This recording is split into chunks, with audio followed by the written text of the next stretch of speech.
എന്തുകൊണ്ടാണ് നമ്മൾ എടുക്കുന്ന പല തീരുമാനങ്ങളും തെറ്റിപ്പോകുന്നത്? ഉദാഹരണത്തിന് നമ്മൾ ഡയറ്റ് പ്ലാൻ ചെയ്യുന്നു, അത് നടക്കുന്നില്ല. നേരത്തെ എണീക്കണമെന്ന് പ്ലാൻ ചെയ്യുന്നു, അത് നടക്കുന്നില്ല. വർക്കൗട്ട് ചെയ്യണമെന്ന് പ്ലാൻ ചെയ്യുന്നു, അത് നടക്കുന്നില്ല. ഇങ്ങനെ തുടങ്ങി നമ്മുടെ ലൈഫിൽ സെറ്റ് ചെയ്യുന്ന ഒരുപാട് ഗോൾസ് ഉണ്ട്. ഇതൊന്നും നടക്കാത്തതിന്റെ, ഇതൊന്നും ആ ലക്ഷ്യത്തിലേക്ക് അതിന്റെ പരിപൂർണ അവസ്ഥയിലേക്ക് എത്താത്തതിന്റെ ഒരു റീസൺ ആണ് നമ്മൾ ഇന്നത്തെ വീഡിയോയിൽ ഡിസ്കസ് ചെയ്യാൻ പോകുന്നത്.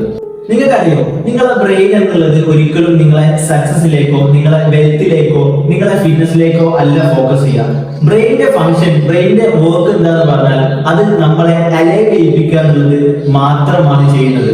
അതായത് കുറച്ചു മുമ്പത്തെ കാലഘട്ടം നമ്മൾ എടുത്തു നോക്കുകയാണെന്നുണ്ടെങ്കിൽ, അതായത് മനുഷ്യന്മാരെ വേട്ടയാടി മൃഗങ്ങളെ ഭക്ഷിച്ചും അതുപോലെ തന്നെ മൃഗങ്ങളിൽ നിന്നും രക്ഷപ്പെട്ടിട്ടും ഒക്കെ ജീവിച്ചിട്ടുണ്ടായിരുന്ന ഒരു കാലഘട്ടം ഉണ്ടായിരുന്നു. ഈ കാലഘട്ടം മുതലേ മനുഷ്യരുടെ ബ്രെയിൻ എന്നുള്ളത് മറ്റുള്ള ജീവികളിൽ നിന്നും സർവൈവ് ചെയ്യുക, ഓരോ ദിവസവും അവരുടെ ജീവനെ നിലനിർത്തി മുന്നോട്ട് കൊണ്ടുപോകുക എന്നുള്ളൊരു ടാസ്ക് ആയിരുന്നു എടുത്തിട്ടുണ്ടായിരുന്നത്. അതുകൊണ്ട് തന്നെ അവർ ചെയ്യുന്ന ചെറിയ ചെറിയ പ്രവൃത്തികൾക്ക്, ഉദാഹരണത്തിന് അവരവരെ ട്രൈബിന്റെ കൂടെ നിൽക്കുന്ന സമയത്തോ അവർക്ക് ആവശ്യമായിട്ടുള്ള ഫുഡ് കണ്ടെത്തുന്ന സമയത്തോ അവരൊരു സേഫ് ആയിട്ടുള്ള ഷെൽട്ടറിൽ നിൽക്കുന്ന സമയത്തോ ഒക്കെ എന്ത് ചെയ്യും, അവരെ ബ്രെയിനിൽ അവർക്കൊരു റിവാർഡ് കൊടുക്കും.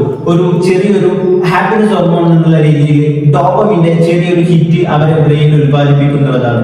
അതുപോലെ തന്നെ വരുന്ന മറ്റൊന്നാണ്, അവർ റിസ്കി ആയിട്ടുള്ള കാര്യങ്ങൾക്ക് വേണ്ടിയിട്ട് പുറത്തു പോകുന്ന സമയത്ത് അവരുടെ ബ്രെയിൻ എന്ത് ചെയ്യും, കോർട്ടിസോൾ എന്നുള്ള സ്ട്രെസ് ഹോർമോൺ ഉത്പാദിപ്പിക്കുകയും അവരെ റിസ്കി ഫാക്ടറിൽ നിന്നും തിരിച്ച് കംഫർട്ട് സോണിലേക്ക് എന്ത് ചെയ്യും, അവരെ എത്തിക്കുകയും ചെയ്യും എന്നുള്ളതാണ് ചെയ്തുകൊണ്ടിരുന്നത്.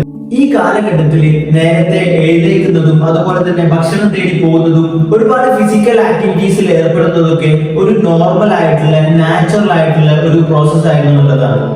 എന്നാൽ ഇന്നത്തെ കാലഘട്ടത്തിലേക്ക് വരുന്ന സമയത്ത് നമ്മുടെ കംഫർട്ട് സോണും അവരുടെ കംഫർട്ട് സോണും വളരെ വലിയൊരു വ്യത്യാസമുണ്ട്. കാരണം എന്താണെന്ന് വെച്ചാൽ, നമ്മുടെ കംഫർട്ട് സോൺ എന്ന് പറയുമ്പോൾ നമ്മൾ സ്വസ്ഥമായിട്ടുള്ള ഏരിയയിൽ ബെഡിൽ കിടന്നുറങ്ങുന്നതോ നമ്മൾ മൂവി വാച്ച് ചെയ്യുന്നതോ അല്ലെങ്കിൽ റീൽസ് കാണുന്നതോ സോഷ്യൽ മീഡിയയിൽ ടൈം സ്പെൻഡ് ചെയ്യുന്നതോ കാണുന്നുണ്ടെങ്കിൽ അവരെ കംഫർട്ട് സോൺ എന്ന് പറയുന്നത് എന്തായിരുന്നു, അവരെ ജീവൻ രക്ഷിക്കുന്ന പ്രവൃത്തികളായിരുന്നു. ജീവൻ രക്ഷിക്കുന്ന പ്രവൃത്തികൾക്ക് അവരെ ബ്രെയിൻ ഒരു ഡോപ്പമിന്റെ ചെറിയ ഹിറ്റ് കൊടുക്കുന്നതുകൊണ്ട് തന്നെ അവരെന്ത് ചെയ്തു, അതിന് ഹോൾഡ് ഓൺ ചെയ്ത് നിന്നുള്ളതാണ്. നമ്മൾ എന്താണ് ഇപ്പൊ ചെയ്യുന്നത്? ഇപ്പൊ നമ്മൾ കംഫർട്ട് സോൺ എന്ന് പറഞ്ഞ് ചെയ്യുന്ന ഒരുപാട് സംഗതികളും എക്സാക്ട്ലി നമ്മുടെ ലൈഫിന് റിസ്കി ആയിട്ടുള്ള ഫാക്ടർ ആണെന്നുള്ളതാണ് നമ്മളെ ബ്രെയിൻ ധരിച്ചുകൊണ്ടിരിക്കുന്നത്. അതുകൊണ്ട് തന്നെ നമ്മൾ പലതും ചെയ്യാൻ ഇറങ്ങും, ബട്ട് എന്ത് ചെയ്യും, അതിനൊരു സ്ട്രെസ് ലെവലില് ഒരു നോട്ട് ഫീൽ ഗുഡ് എന്നുള്ള രീതിയിൽ നമ്മൾ എന്ത് ചെയ്യും, അതിന് തിരിച്ച് ടേൺ ബാക്ക് ചെയ്ത് നമ്മൾ ആ ഒരു കംഫർട്ട് സോണിലേക്ക്, ഞാൻ നേരത്തെ പറഞ്ഞിട്ടുള്ള ഏറ്റവും സുഖകരമായിട്ട് ചെയ്യാൻ പറ്റുന്ന കാര്യങ്ങളിലേക്ക് എന്ത് ചെയ്യും, നമ്മൾ തിരിച്ചു വരും എന്നുള്ളതാണ്. ഇതുകൊണ്ടാണ് ഞാൻ വീഡിയോ തുടക്കത്തിൽ പറഞ്ഞ പോലെ തന്നെ നമ്മൾ നേരത്തെ എണീക്കാൻ വേണ്ടിയിട്ട് പ്ലാൻ ചെയ്യുന്നു, എന്ത് ചെയ്യുന്നു, തിരിച്ച് നമ്മൾ ലേറ്റ് ആയിട്ട് എണീക്കുന്നു. അതുപോലെ തന്നെ നമ്മൾ ഡയറ്റ് പ്ലാൻ ചെയ്യുന്നു, കുറച്ച് സമയം കഴിയുമ്പോൾ അൺഹെൽത്തി ഫുഡിലേക്ക് തന്നെ പോകുന്നു. നമ്മൾ വർക്കൗട്ട് പ്ലാൻ ചെയ്യുന്നു, കുറച്ച് കഴിയുമ്പോൾ എന്ത് ചെയ്യും, വർക്കൗട്ട് നമ്മൾ മിസ് ചെയ്യുന്നു. ഇങ്ങനെ തുടങ്ങി എല്ലാ കാര്യങ്ങളിലേക്കും നമ്മൾ എത്തുന്നത്. അതുകൊണ്ട് തന്നെ എങ്ങനെയാണ് നമുക്ക് കംഫർട്ട് സോൺ ബ്രേക്ക് ചെയ്യാന്നതിലുപരി കംഫർട്ട് സോണിൽ നിന്ന് നമുക്ക് ഗ്രോ ഔട്ട് ചെയ്യാൻ പറ്റുക എന്നുള്ളത് എന്ത് ചെയ്യാം, നമുക്കൊന്ന് നോക്കാം. സിമ്പിൾ ആയിട്ട് പറയുകയാണെന്നുണ്ടെങ്കിൽ, നിങ്ങൾ 50% അല്ലെങ്കിൽ 100% ഒരു ടാസ്ക് എടുക്കുന്നതിന് മുമ്പ് സ്റ്റാർട്ട് വിത്ത് 1%.